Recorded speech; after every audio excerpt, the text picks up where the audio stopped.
C'est amusant. C'est la dernière chanson de l'album.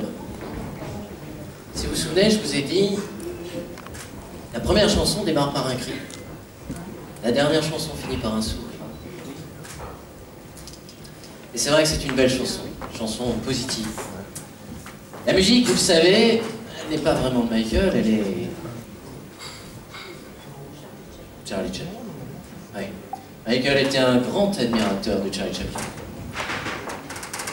On a découvert un vieux magazine MJC, MJB, Ah, ouais, ça devait être quelque chose comme ça. Bon, magazine amateur sympathique, mais bon. Bon, mais il faut bien avouer que c'était, je crois, excusez-moi, je vérifie dans mes archives mentales, c'était le numéro 30, je crois, qui abordait le sujet.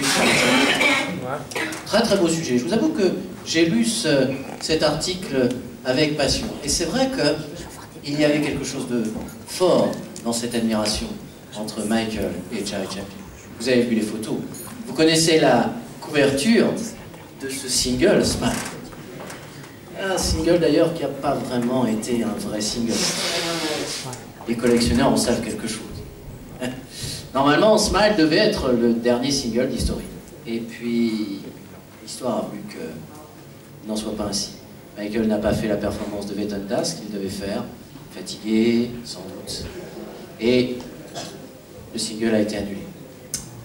Et désormais, les collectionneurs se sont arrachés depuis des années et des années le peu de traces qu'il reste de ce single qui a été détruit. Ça me rappelle aussi ce fameux coffret It History Book. Ah là là, que de beaux souvenirs de collectionneurs. Toujours est-il que c'est une chanson positive qui a été faite par un seul producteur qui s'appelle David Foster, qui avait aussi été là sur Childhood, qui a aussi été présent dans Earth Song. Vous voyez, des chansons fortes, émotionnelles. Je suis ravi que vous ayez pu voir cette magnifique performance. Je vous demande de les applaudir encore. Bien.